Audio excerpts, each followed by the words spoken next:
आप सभी का बहुत बहुत स्वागत अगेन। आप सभी लोगों ने वीडियो लेक्चर सीरीज़ के 4th पार्ट तक चीज़ों को देख लिया है और हमने जो टाइमलाइन पढ़ी थी उस टाइमलाइन के अकॉर्डिंग मैं आपको सारी बातें बताना चाहता हूँ। टाइमलाइन के अकॉर्डिंग अगर हम देखें तो हमने 1971 से लेके लास्ट अब हमने देखा था कि इमरजेंसी 1975 को 26 जून 1975 में इमरजेंसी को डिक्लेयर कर दिया गया था। ऑफिशियली देखा जाए तो कैबिनेट्स को जो आपकी इंदिरा गांधी जी उन्होंने बहुत लेट बताया। 25 तारीख को इमरजेंसी प्रोक्लेम करके 26 तारीख को पूरे के पूरे इंडिया को पता चला कि देश में इमरजेंसी लगाई जा चुकी है। अब जो भी स्टूडेंट इमरजेंसी के बारे में कुछ नहीं जानता है वो वीडियो लेक्चर सीरीज़ के पुराने पार्ट को ज़रूर देखे, क्योंकि इस वीडियो लेक्चर से रिलेटेड हमने 4 पार्ट पहले से ही अपलोड कर रखे हैं। तो हम उसी के जस्ट आगे की कहानी जो है पढ़ने जा रहे हैं। जब देश में इमरजेंसी डिक्लेयर हो गई है तो अब सबसे इम्पॉर्टेंट चीज़ अगर आपको नहीं पता है, आर्टिकल नंबर 356 राष्ट्रपति शासन लगता है। और उस टाइम पीरियड पे भारत के अंदर राष्ट्रपति जो थे फारूक अलीदीन अहमद थे और उनके ही टाइम पीरियड पे देश में राष्ट्रपति शासन लगाया गया था। एक तरीके से इमरजेंसी के ड्यूरेशन में हमें बहुत सारी बातें सीखनी होती है और ये पूरे चैप्टर का मेन एक निचोड़ हो सकता है। आपातकाल जिसे हम कहते हैं, आपातकालीन या आपातकाल स्थिति, उस टाइम पीरियड पे सबसे पहले तो इसे लगाई क्यों गई थी ये हमने पूरे के पूरे चैप्टर में पढ़ा था। उसके बाद ये कब लगाई गई और क्यों लगाई गई, उसके बाद क्या क्या हुआ, क्या क्या होने के बाद फिर हमने इसके लास्ट में कॉन्सिक्वेंसेस यानी कि परिणाम भी देखने, एंड देन उससे हमें क्या लेसन सीखने को मिलता है। प्रेजेंट टाइम पे अगर मोदी जी की गवर्नमेंट है तो क्या मोदी जी दोबारा से इमरजेंसी लगा सकते हैं। आप लोगों को जनता कर्फ्यू के बारे में पता होगा। जनता कर्फ्यू भी एक तरीके से देश में इमरजेंसी ही है, लेकिन पुराने ज़माने की इमरजेंसी जो इंदिरा गांधी के टाइम पीरियड की थी और इस ज़माने की इमरजेंसी, इन दोनों में क्या अंतर है मैं उसको भी थोड़ा बहुत आपको रिलेट कर दूंगा ताकि आपको चीज़ें समझ में आ जाए। अब हाल फिलहाल कैबिनेट मिनिस्टर्स को पता चला और अब सामने बहुत तेज़ी से क्या कहते हैं हमारे परिणाम हमें देखने को मिले। अब देखिए, परिणाम अच्छे भी हो सकते हैं, बुरे भी हो सकते हैं। जो पार्टी लगा रही थी वो कहती है कि अच्छी बात है कि देश में इमरजेंसी लगाई गई, और जिनके खिलाफ लगाई जा रही थी उनके लिए तो नेगेटिव था ही। तो परिणाम आप अपने हिसाब से पेपर के अंदर लिख सकते हो या आपकी सोच के ऊपर डिपेंड करता है, लेकिन जो एनसीईआरटी में मेंशन है उसे ज़रूर लिखने की कोशिश करना। तो क्वेश्चन पेपर के अंदर यही आता है कि आप बताइए कि इमरजेंसी अगर देश में लगाई गई है तो इसके परिणाम हमारे सामने क्या आते हैं। अगेन मैंने कहा आप सभी लोगों को, जब इमरजेंसी देश में लग जाती है तो जो पार्टी होती है, एक तो विनिंग पार्टी होती है जो देश चला रही होती है, और एक अपोजिशन पार्टी होती है जो उनके अपोजिशन में खड़ी होती है।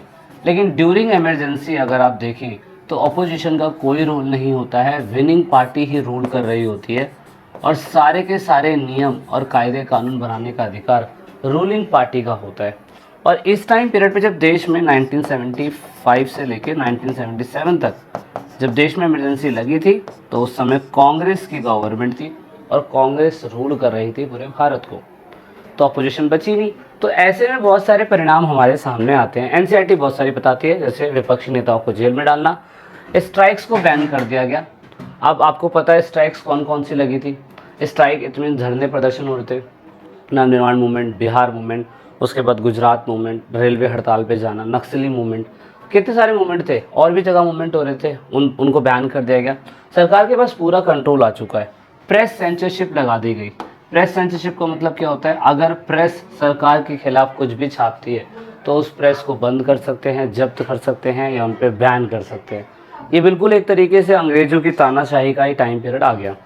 उसके बाद देश में कुछ ऐसी संस्थाएं भी थी जो देश में नेशनलिज्म के लिए काम करती थी, लेकिन ड्यूरिंग दैट टाइम पीरियड अगर आप देखो तो इस टाइम पे थोड़े बहुत चेंजेस हमें देखने को मिल रहे हैं। वो क्या है वो भी हम आपको समझाते हैं। जैसे कि राष्ट्रीय स्वयं सेवा संघ और जामियत मिल इस्लामिया, ये हिंदुओं के लिए और मुस्लिम्स के प्रोटेक्शन के लिए थी, लेकिन इस टाइम पीरियड पे इनको भी बंद कर दिया गया। तो मीन्स ये जो स्वयंसेवी संगठन थे इनको भी बंद कर दिया गया। रीज़न मैंने आपको बताया कि सरकार नहीं चाहती कि उनके अगेंस्ट में कोई काम हो। उसके साथ साथ जैसे राष्ट्रीय स्वयंसेवक संघ है, जामियत इस्लामिया, आपको मैंने दिखा दिया। एंड देन 26 जून 75 के दिन आपातकाल लगाया जाता है। आप देख सकते हो लगभग 21 मार्च को ये आपातकाल ख़त्म करा गया। 21 महीने की इमरजेंसी डिक्लेयर हुई। 21 महीना बहुत होता है भाई। देश में तीसरा आपातकाल भी बाद में लगेगा, लेकिन उसके बारे में हम बात नहीं कर रहे। इसमें जेलों में ठूसे गए लोग, जबरन हुई नसबंदी, ये सरकार के ऊपर बहुत सारे आरोप जब प्रिंट हुई थी मीडिया उस टाइम पीरियड पर लगाए गए थे। And then fundamental right suspend कर दिया गया। आर्टिकल नंबर आपने 21 देखा होगा, जीवन जीने का अधिकार, वो इंदिरा गांधी की गवर्नमेंट के टाइम पीरियड पे बंद कर दिया गया। मतलब कि इस टाइम पीरियड पे आप कोर्ट भी नहीं जा सकते। अगर आपको कोई ज़बरदस्ती पकड़ ले और थाने में डाल दे तो आप नहीं पूछ सकते हो। ये एक तरीके से रॉलेट एक्ट की तरह था। इलेक्शंस को पोस्टपोन कर दिया गया। मतलब कि अगर हम एक टाइम पीरियड देखें, 1971 में अगर इलेक्शन हुआ है तो अगला इलेक्शन 1976 में होना चाहिए। लेकिन क्योंकि देश में 1975 में ही इमरजेंसी लगाई जा चुकी है, तो आप ये कह सकते हो कि अब सरकार के हाथ में है कि इस इमरजेंसी को कब तक वो एक्सटेंड कर सकती है। मतलब कि आप ये देख सकते हो कि इस टाइम पीरियड के अंदर सरकार ने अपना 1 साल अपने आप ही आगे बढ़ा लिया, क्योंकि 21 मार्च को जाके 1977 में ये इमरजेंसी ख़त्म हुई। तो 1 साल का टाइम पीरियड तो वैसे ही बढ़ा लिया इन लोगों ने। तो ये एक इलेक्शन पोस्टपोन हो गया। इवन ऐसा कहते हैं कि इस टाइम पीरियड पे जो गवर्नमेंट थी उसने 5 साल का कार्यकाल हटा के 6 साल का कार्यकाल कर दिया था। इसी वजह से वो 6 साल तक पावर में रही।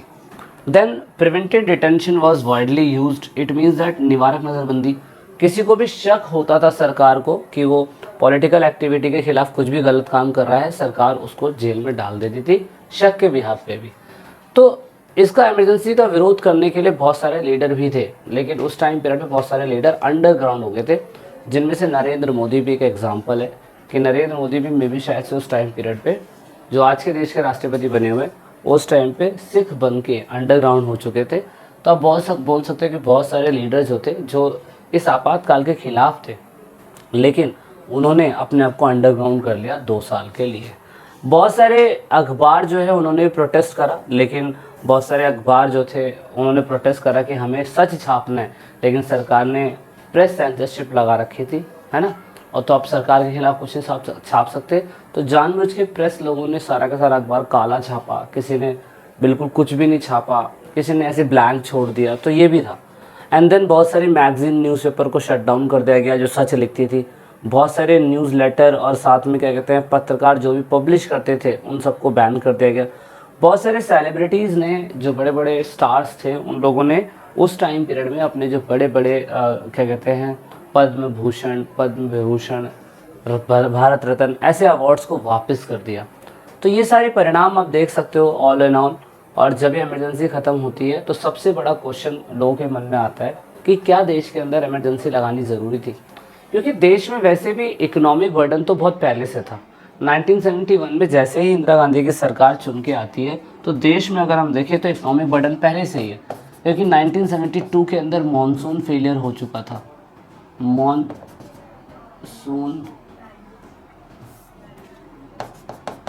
मॉनसून विफलता इसे बोलते हैं, विफलता, मॉनसून विफलता पहले ही हो चुकी थी। उसके बाद 1962 के अंदर वॉर हुआ, 1965 में वॉर हुआ, 1971 में वॉर हुआ। इन तीनों वॉरों से तो देश में वैसे भी आर्थिक बोझ पहले से ही बढ़ रहा था। तो लोगों का कहना ये था कि देश में इमरजेंसी लगानी क्या ज़रूरी थी। तो बहुत सारे लोग जो इंदिरा गांधी के सपोर्टर थे उस टाइम पीरियड पे फ्रिक्वेंटली यही कह रहे थे कि भाई हाँ, सरकार के जो कामकाज है उसमें बहुत तेज़ी से बाधा पड़ रहा था। दैट इज़ वाई आप कह सकते हो कि सरकार की स्थिरता को चुनौती मिल रही थी और सरकार जो है फोर्सफुली क्या कहते हैं लॉ एंड ऑर्डर को मेंटेन करने के लिए उसने ये काम करा और वेलफेयर प्रोग्राम जो थे वो पटरी से उतर रहे थे। तो ये किसने बोला? सीपीआई सरकार ने बोला।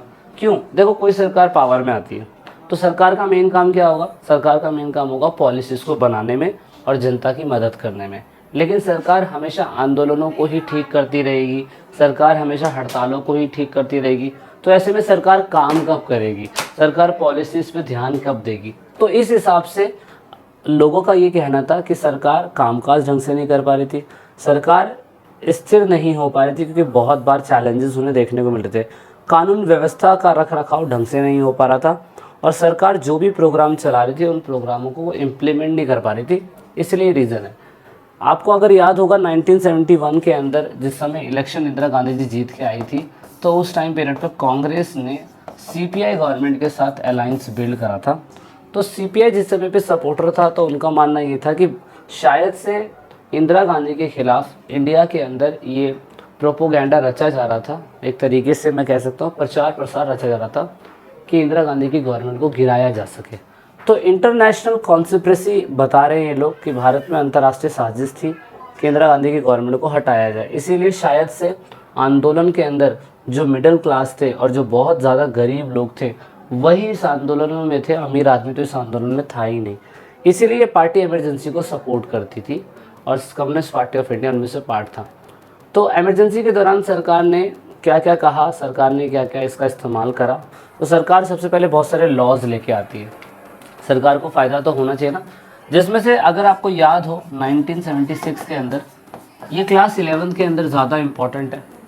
तो 1976 के अंदर सरकार ने 42 अमेंडमेंट लेके आई। इस 42 अमेंडमेंट के अकॉर्डिंग वो हमारे भारत के प्रियम्बल के अंदर दो शब्दों को डालती है, वो है सेकुलर और वो है आपका सोवरेन। ये शब्दों को डालती है और ये जो सोवरेनिटी और सेकुलर शब्द है ये 1976 में ही आए थे। 1976 के अंदर ही वो राइट टू प्रॉपर्टी के कानून को बदल देती है। राइट टू प्रॉपर्टी, अगर आपको याद हो तो मैंने बताया था कि केशवानंद भारती के केस में कांग्रेस कुछ नहीं कर पा रही थी। जब देश में इमरजेंसी लगा दिया गया तो राइट टू प्रॉपर्टी को फंडामेंटल राइट से हटा के लीगल राइट बना दिया गया। 1976 के अंदर ही सरकार ने 5 साल से हटाकर 6 साल का चुनाव कर दिया। तो सरकार ने बहुत सारे लॉ से रिलेटेड बदलाव करे, क्योंकि अपोजिशन पार्टी है नहीं, एक ही बारे में बोलना है और बिल बन जाएगा। तो ये बहुत दिक्कत वाली बात थी। सरकार ने अपनी एफिशिएंसी को रिस्टोर करा। इट मीन्स दैट सरकार पूरी कोशिश करी थी कि अपनी पावर को बहुत मजबूत कर ले वो उसकी, इसीलिए उसने 10 पॉइंट प्रोग्राम को बदलकर 20 पॉइंट प्रोग्राम चला दिया। और इसमें ड्यूरिंग इमरजेंसी आप देखोगे तो उनके बेटे की बहुत चलती थी। किनके बेटे की चलती थी? इंदिरा गांधी के बेटे जो संजय गांधी थे उनकी बहुत चलती थी। तो आर्ग्यूमेंट अगेंस्ट द डेमोक्रेसी, मतलब खिलाफ, उसके खिलाफ जो था, लोगों ने बताया कि असल में नहीं लगनी चाहिए थी। People will right to protest in democracy.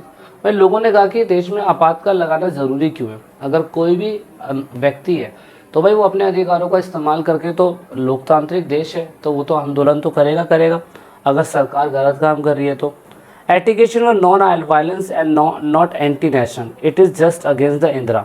लोगों का मानना ये था कि जो कोई भी आंदोलन हुए थे उसमें अहिंसा तो हुई भी नहीं थी और राष्ट्रीय विरोधी काम भी नहीं हुए थे।